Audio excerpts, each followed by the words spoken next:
رب العالمین والصلاة والسلام علی اشرف الانبیاء والمرسلین سیدنا و مولانا محمد وعلی آلہ وصحبہ اجمعین، اما بعد۔ محترم دوستو، بزرگوں، بھائیو، السلام علیکم ورحمۃ اللہ۔ یہ درس قرآن کریم کے سلسلہ کی 8ویں نشست ہے اور اس میں انشاءاللہ آیت نمبر 77 سے شروع کیا جائے گا۔ پچھلی آیات سے اس کا ربط یہ ہے کہ اس میں یہ بتایا گیا تھا کہ یہودیوں میں جو لوگ منافق ہیں بطور خوشامد اپنی کتاب توریت میں سے نبی پاک صلی اللہ علیہ وسلم کی صفات کو لوگوں کو بیان کرتے، تو بعض یہودی ان کو ایسا کرنے سے منع کرتے اور انہیں یہ کہتے کہ یہ لوگ یعنی مسلمان یہ روز قیامت تمہاری اس بات کو اللہ تعالیٰ سے بیان کریں گے اور یہ کہیں گے کہ دیکھو انہیں ہر بات معلوم تھی نبی پاک صلی اللہ علیہ وسلم کے بارے میں، مگر پھر بھی یہ ایمان نہیں لاتے تھے، ان کو سچ جانتے تھے، ان کے صفات کو بیان کرتے تھے، مگر پھر بھی ان پر ایمان نہیں لاتے تھے۔ آگے یہ فرمایا، اعوذ باللہ من الشیطان الرجیم، بسم اللہ الرحمن الرحیم، اولا یعلمون ان اللہ یعلم ما تسرون ما تعلنون۔ فرمایا کیا اتنا بھی نہیں جانتے، اولا یعلمون ان اللہ یعلم کہ اللہ تبارک و تعالیٰ کو ہر بات معلوم ہے، ما یسرون و ما یعلنون، جو کچھ یہ چھپاتے ہیں جو کچھ یہ ظاہر کرتے ہیں۔ اللہ ارشاد فرماتے ہیں کہ اللہ تبارک تعالیٰ کو ہر چیز معلوم ہے،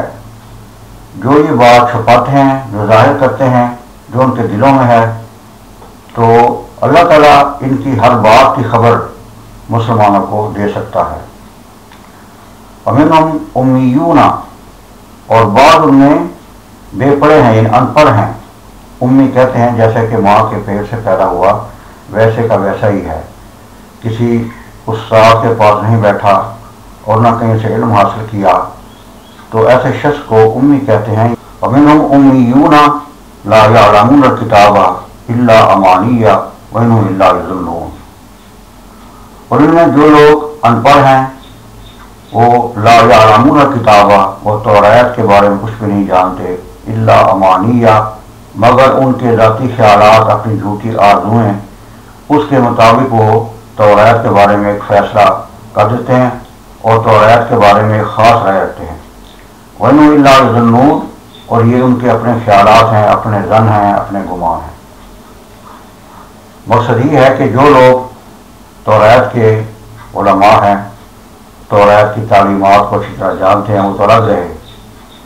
اور جو لوگ عوام ہیں جنہیں کسی بات کی خبر نہیں ہے، وہ توریت کے بارے میں اپنی الگ ہی رائے رکھتے ہیں جو کہ ان کے ذاتی خیالات، ذاتی رائے پر مبنی ہوتی ہے، اور اس سے یہ اپنے ظن، اپنے گمان کے مطابق فیصلہ کرتے ہیں۔ مثلا وہ یہ کہتے ہیں،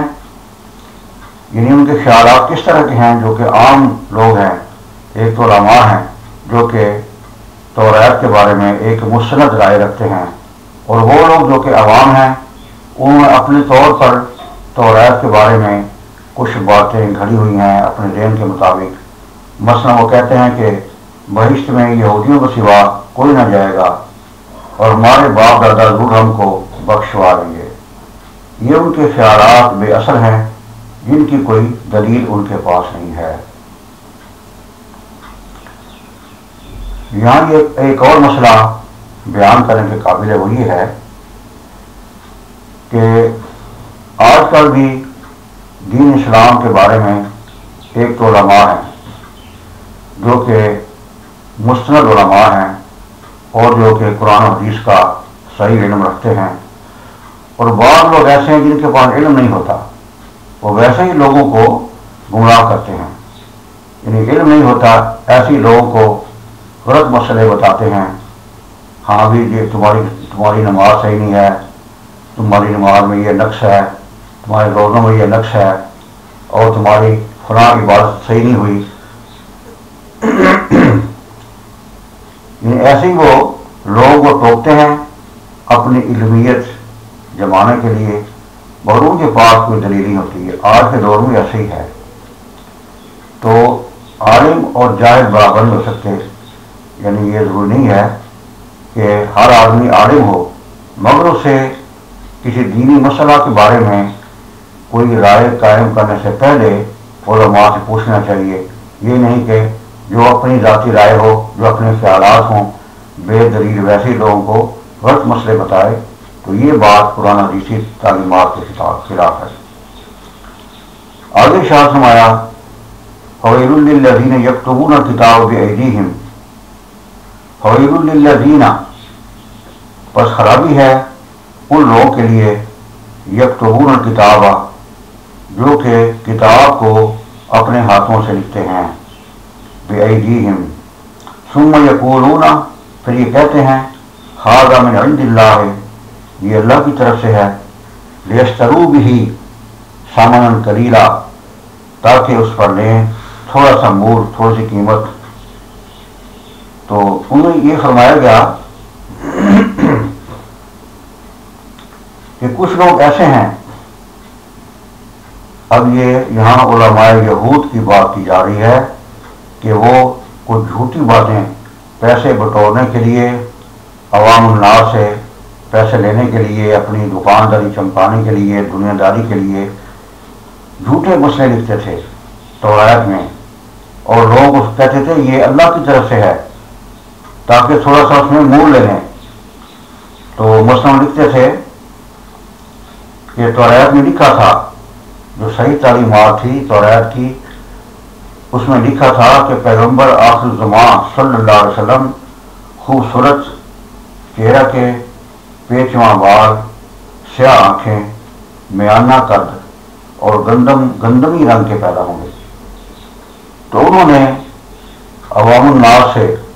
پیسے لینے کے لیے اس بات کو اس طرح بدلا کہ انہوں نے کہا جی نبی پاک علیہ وسلم لمبا قد، نیلی آنکھیں، سیدھے بال ہوں گے، تاکہ عوام آپ کی تصدیق نہ کر لیں اور ہمارے منافع دنیوی میں خلل نہ آئے۔ مقصد یہ ہے کہ ان کا یہ کام تھا کہ توریت کی تعلیمات کو بدلتے، اصل تعلیمات کو چھپاتے پیسے لینے کے لیے، اس طرح وہ اس میں تعریف کرتے تھے۔ اللہ ارشاد فرماتے ہیں فویل لہم مما کتبت ایدیہم، سو خرابی ہے جو کوئی بات انہوں نے اپنے ہاتھوں سے لکھی ہے، یعنی انہوں نے ایک صحیح بات کو بدل دیا ہے اپنے ہاتھوں سے، اس کو یعنی کہ اس میں تعریف کر دی ہے۔ فویل لہم مما یکسبون، اور خرابی ہے ان کے لیے جو وہ کماتے ہیں، جو پیسے بٹورتے ہیں، وہ سب چیز اس میں سب میں خرابی ہے۔ وقالوا لن تمسنا النار الا ایام معدودہ، اور کہتے ہیں کہ ہم کو ہرگز آگ نہ چھوئے گی مگر چند روز۔ وقالوا، وہ کہتے ہیں لن تمسنا النار، ہمیں مس نہیں کرے گی، چھوئے گی نہیں آگ، الا ایام معدودات، مگر چند دن گنے چنے دن۔ ان کی جھوٹی باتوں میں، جھوٹے خیالات میں یہ بھی تھا کہ وہ لوگوں سے یہ کہتے تھے کہ ہم دوزخ میں نہیں جائیں گے اور دوزخ کی آگ ہمیں نہیں چھوئے گی مگر چند دن۔ بعد میں کہا کہ 7 دن، بعد میں 40 دن، جتنے لوگوں نے بچڑے کی پوجا کی تھی، اور بعد میں یہودیوں نے کہا کہ 40 سال، جتنی مدت وادی تیہ میں سرگرداں رہے۔ یہ وادی تیہ کا قصہ آگے آئے گا، اس کا مسئلہ کیا تھا۔ تو بہرحال ان لوگوں نے کہا کہ ہم دوزخ میں صرف چند دن جائیں گے، چند مدت، کچھ مدت کے لیے جائیں گے، چند سال کے لیے جائیں گے، 7 دن ہیں یا 40 دن ہیں یا 40 سال ہیں۔ تو بعد میں یہ کہا کہ جتنی ہر یہودی کی عمر ہے اس دنیا میں، اسی عمر کے مطابق وہ دوزخ میں جلے گا، یعنی ان کے یہ ذاتی خیالات تھے۔ اللہ تبارک تعالیٰ ان کو اس کا جواب اس طرح دیتے ہیں قُلْ اتَّخَذْتُمْ عِندَ اللَّهِ عَهْدًا، کیا تم نے اللہ تعالیٰ سے کوئی قول و قرار لے لیا ہے، عہد لے لیا ہے، اس بات کا جو تم بیان کرتے ہو کہ یہودی لوگ آگ میں نہیں جلیں گے من چند دن، کیا تم نے اس کے بارے میں اللہ تعالیٰ سے کوئی عہد لیا ہے یا اللہ تعالیٰ نے تمہیں کوئی یقین دلایا ہے؟ فَلَن يُخْلِفَ اللَّهُ عَهْدَهُ، کیا اللہ میاں اپنے اس وعدے کے خلاف نہیں کرے گا؟ مقصد یہ ہے کہ کیا اللہ نے تم سے اللہ سے کوئی وعدہ لیا ہے یا اللہ نے تم سے کوئی عہد کیا ہے، تمہیں یہ یقین دلایا ہے کہ یہودی لوگ چند دن یا چند سال آگ میں رہیں گے؟ یہ بات بالکل غلط ہے۔ ام تقولون علی اللہ ما لا تعلمون، یا کیا تم وہ باتیں کہتے ہو اللہ پر جو تمہیں معلوم نہیں ہے؟ یعنی من مانی بات اپنے دل میں آئی اور اس کو کہہ دیا، اللہ کے سے منسوخ کر دیا، کیا اس کی سند ہے تمہارے پاس؟ یعنی اللہ تعالیٰ تو ایسی باتیں کہتے ہو جو تم نہیں جانتے۔ آگے ارشاد فرمایا بلا من کسب سیئۃ واحاطت بہ خطیئتہ، مگر اللہ کے ارشاد فرماتے ہیں بات یہ ہے، حقیقت یہ ہے کہ جس نے گناہ کیا اور پھر گھیر لیا، احاطہ کر لیا اس کو اس کے گناہوں نے، فاولئک اصحاب النار ھم فیہا خالدون، یہی لوگ ہیں ہمیشہ کے لیے دوزخ میں رہنے والے، یہ دوزخی لوگ ہیں اور اس میں ہمیشہ کے لیے رہیں گے۔ ھم فیہا خالدون۔ اللہ تعالیٰ ارشاد فرماتے ہیں کہ جو یہ باتیں کہہ رہے ہیں کہ ہم چند دن آگ میں چند سال آگ میں رہیں گے، تو ان کی باتیں غلط ہیں، اور قاعدہ قانون یہ ہے کہ جس شخص نے گناہ کیا اور پھر اس کے گناہوں نے ہر طرف گھیر لیا، یعنی مقصد یہ ہے کہ گناہ اس پر ایسا غلبہ کر لے گے کہ کوئی جانب ایسی نہ ہو کہ گناہ کا غلبہ نہ ہو، حتیٰ کہ دل میں ایمان و تصدیق باقی ہوگی تو بھی احاطہ مذکورہ محقق نہ ہوگا۔ تو مقصد یہ ہے کہ یہودی لوگ جو بات کہہ رہے ہیں یہ غلط ہے، اور قاعدہ قانون یہ ہے، اللہ تعالیٰ کا فرمان یہ ہے کہ جو آدمی گناہ گار ہے، اتنا گناہ گار ہے کہ اس کی خطاؤں نے، اس کے گناہوں نے احاطہ چاروں سے گھیر لیا ہے، یعنی ہر وقت وہ گناہوں میں ڈوبا رہتا ہے اور کبھی بھی اللہ تعالیٰ کو یاد نہیں کرتا، اللہ کے حضور وہ جس میں شرمندہ پشیمان نہیں ہوتا، نہ وہ توبہ کرتا ہے۔ اور میں ایسے لوگ یہی ہیں جو کہ دوزخ میں جائیں گے اور اس میں ہمیشہ ہمیشہ کے لیے رہیں گے، ھم فیہا خالدون، اس میں ہمیشہ رہیں گے۔ یہاں ایک مسئلہ اور ہے، وہ یہ ہے کہ خلود فی النار، یعنی دوزخ میں ہمیشہ رہنا صرف کافر و مشرک کے لیے ہے، اور مسلمان جو گناہ گار ہیں اگر وہ دوزخ میں اللہ میں انہیں ڈالے گا تو وہ کچھ مدت کے لیے، اس کے بعد پھر وہاں سے نکال لیے جائیں گے۔ اور بعض لوگ کہتے ہیں کہ یہ روایت میں آتا ہے کہ جب کفار مشرکین میں دوزخ میں جائیں گے اور گناہ گار مسلمان دوزخ میں جائیں گے تو وہ کافر و مشرک مسلمانوں سے کہیں گے کہ یار ہمیں یہ بتاؤ کہ تمہارے ایمان نے، تمہارے اچھا عقیدہ نے تمہیں کیا فائدہ دیا کہ تم بھی آج ہماری طرح آگ میں جل رہے ہو؟ تو اس پر اللہ تبارک و تعالیٰ حکم دیں گے فرشتوں کو کہ جس مسلمان کے دل میں بھی رائی برابر بھی ایمان ہے اس کو دوزخ سے نکال دیا جائے، اس کے بعد دوزخ کا منہ بند کر دیا جائے گا اور اس میں پھر کافر مشرک ہی ہمیشہ کے لیے جلے میں رہ جائیں گے۔ تو ذہنی طور پر یہ بات آ گئی کہ دوزخ میں ہمیشہ رہنا صرف کفار مشرکین کے لیے ہے، اور جو مسلمان گناہ گار ہیں وہ کچھ عرصہ کے لیے اپنی گناہوں کا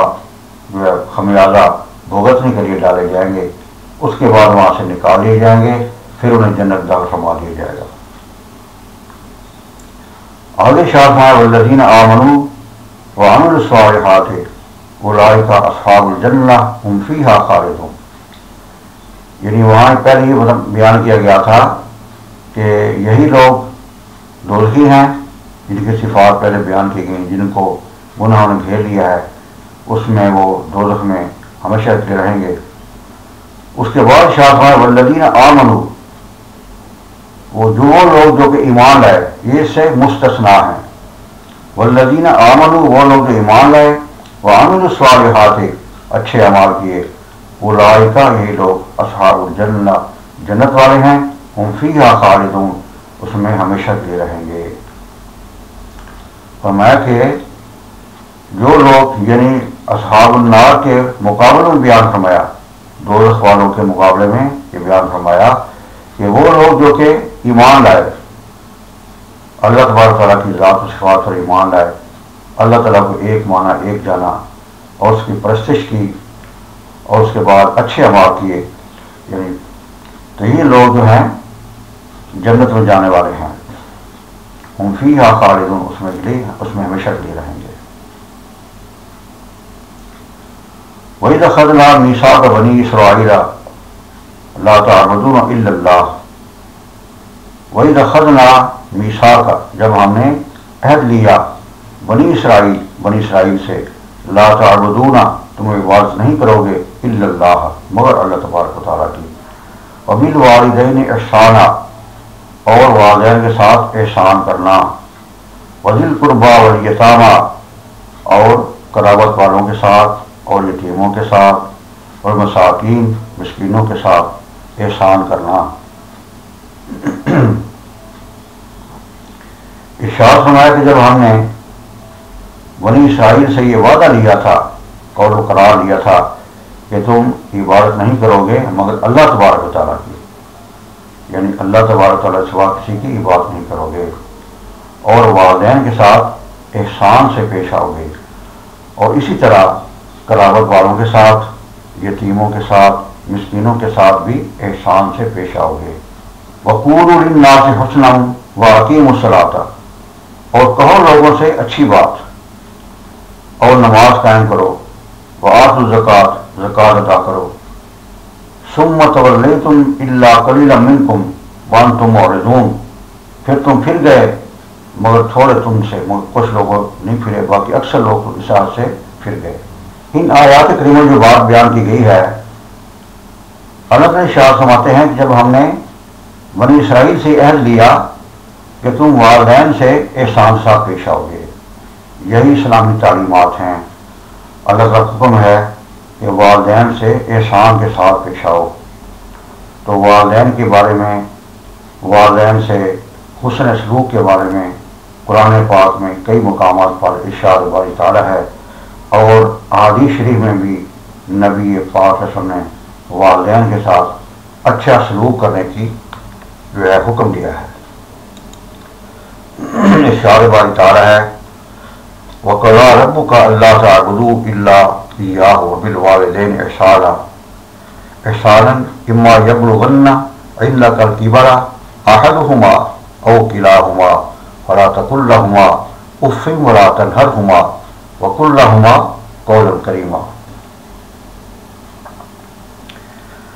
فرمایا کہ یہ سورہ اسراء کی آیات ہیں کہ جب اللہ تعالیٰ نے حکم دیا، یعنی اللہ کا حکم یہ ہے کہ نہ عبادت کرو مگر اسی کی، اللہ کی عبادت کرو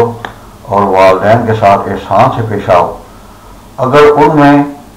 دونوں میں سے ایک بڑھاپے کو پہنچ جائے، اما یبلغن عندک الکبر احدہما، یعنی والدین میں سے دونوں کوئی ایک بڑھاپے کو پہنچ جائے،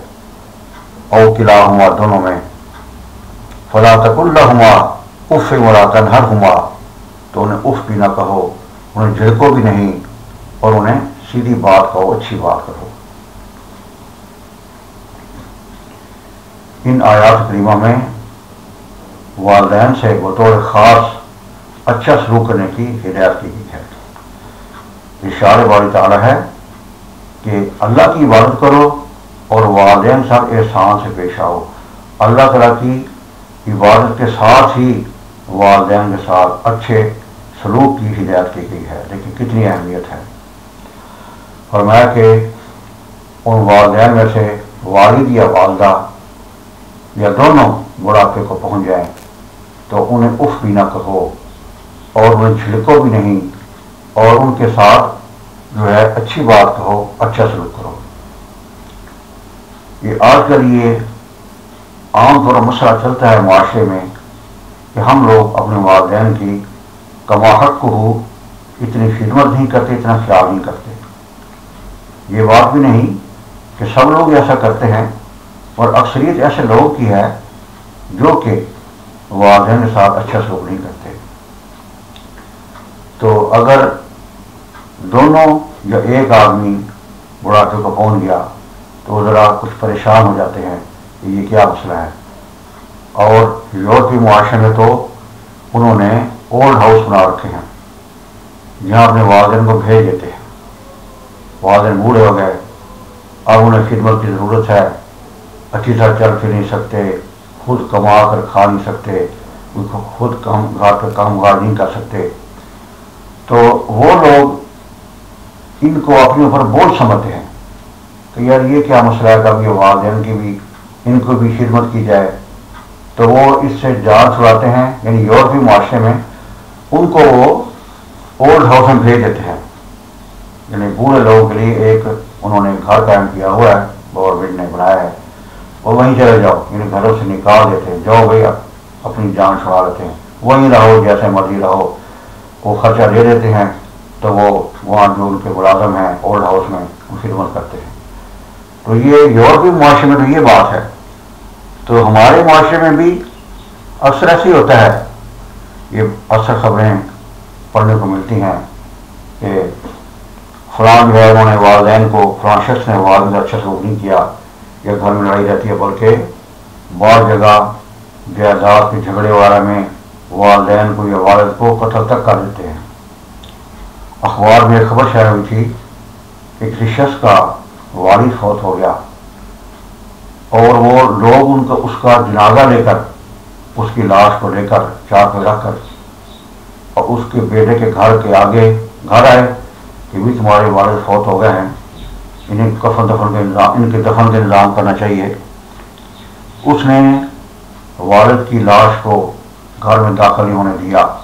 یہیں رکھ دو. تو لوگوں نے اس چارپائی کو اس کے بیٹے کے گھر کے دروازے کے سامنے رکھ دیا. 3 دن تک اس کی لاش وہیں پڑی رہی. بیٹے نے نہ اٹھایا، نہ اس کو انتظام کفن دفن نہ کیا، کچھ بھی نہیں کیا. تو آخر کار لوگوں نے دوبارہ اس کو اٹھا کر اپنے طور پر جا قبرستان دفن کیا. اس طرح کی خبریں اکثر اخبارات میں شائع ہوتی رہتی ہیں. یہ والدین کے بارے میں، اچھا سلوک نہ کرنے کے بارے میں، انہیں جھڑکنے کے بارے میں، یا ان پر انہیں مارنے کے بارے میں بعض وہی خبر بھی شائع ہوتی ہے کہ بدبخت بیٹے نے والدہ کو قتل کر دیا، کیونکہ جائیداد کا جھگڑا تھا، یا گھر میں کوئی جو ہے ساس بہو کا جھگڑا تھا. اس طرح کے واقعات اکثر ہمارے معاشرے میں ہوتے رہتے ہیں. تو ہم لوگ اس بات کی پرواہ نہیں کرتے کہ اللہ تعالیٰ حکم والدین کے ساتھ اچھا سلوک کرنے کے بارے میں ہے، اور نہایت شدت کے ساتھ حکم دیا گیا کہ خیال کرو. یعنی اللہ تبارک و تعالیٰ نے اپنی عبادت کرنے کے ساتھ ہی اس کی اہمیت یہ بیان کی کہ والدین کے ساتھ اچھا سلوک کرو. وہ والدین جنہوں نے تمہیں پالا پوسا ہے، تمہیں پاؤں پر کھڑا کیا، تمہارے کاروبار ڈال کر دیا، تمہاری شادی کی، اب وہ بوڑھے ہو گئے ہیں، کچھ بھی کرنے کے قابل نہیں رہے، تو تم بھی ان کے ساتھ اچھا سلوک کرو، انہیں اف بھی نہ کہو. یعنی اگر بعض دفعہ ہوتا ہے کہ بوڑھے آدمی کی، بزرگوں کی طبیعت میں بعض دفعہ بڑھاپے میں وہ تھوڑا سا اس میں سختی پیدا ہو جاتی ہے، یا وہ اس طرح وہ بار بار کوئی ایک ہی بات کرتے ہیں تو اولاد پریشان ہو جاتی ہے. فرمایا کچھ بھی ہو انہیں اف نہیں کہنا، اور جتنا نہیں ہے کہ تم نے ابا جی یا اما جی تم نے ایسے کیوں کیا ہے، اس لہجے سے بات نہیں کرنی، بلکہ وَقُلْ لَهُمَا قَوْلًا كَرِيمًا، انہیں اچھی بات کہو، ان سے اچھا سلوک کرو. تو یہ حکم ہے، اس کا خاص طور پر خیال رکھنا چاہیے کہ والدین کے ساتھ اچھے سلوک کے بارے میں سنجیدگی کے ساتھ ہونا چاہیے، ان کا حق ہے. پھر فرمایا کہ ثُمَّ تَوَلَّيْتُمْ إِلَّا قَلِيلًا مِنْكُمْ وَأَنْتُمْ مُعْرِضُونَ، پھر تم پھر گئے مگر تھوڑے سے تم میں اور تم ہوئی پھرنے والے. فرمایا کہ جب ہم نے حکم دیا تو تم نے اس حکم کو بھی پہلے احکامات کی طرح اس پر عمل ہی کیا، مگر تم میں سے چند لوگوں نے، اور تم ہو ہی پھرنے والے، تم اکثر احکامات الہی سے اعراض کرتے ہو، وہ گردانی کرتے ہو. آگے شاہ تمہارے وَإِذْ أَخَذْنَا مِيثَاقَكُمْ لَا تَسْفِكُونَ دِمَاءَكُمْ وَلَا تُخْرِجُونَ أَنفُسَكُمْ مِنْ دِيَارِكُمْ ثُمَّ أَقْرَرْتُمْ وَأَنْتُمْ تَشْهَدُونَ. فرمایا جب ہم نے لیا تم سے وعدہ کہ لا تسفکون دماءکم، کہ تم خون نہ بہاؤ گے آپس میں، ایک دوسرے سے کا خون نہیں بہاؤ گے، ولا تخرجون انفسکم من دیارکم، اور نہ نکالو گے اپنوں کو اپنے وطن سے، ثم اقررتم، پھر تم نے اقرار کر لیا اور تم مانتے ہو۔ تو ان آیات کے بارے میں انشاءاللہ آئندہ نشست میں بیان کی جائے گی۔ آیت نمبر 84 تک ہے آج کا بیان، یہاں تک ختم ہوتا ہے۔ انشاءاللہ آئندہ نشست میں اس آیت سے شروع کیا جائے گا۔ اللہ تعالیٰ مجھے آپ کو اچھے اعمال کرنے کی توفیق عطا فرمائے، خاتمہ ایمان کو فرمائے، ہمارے جل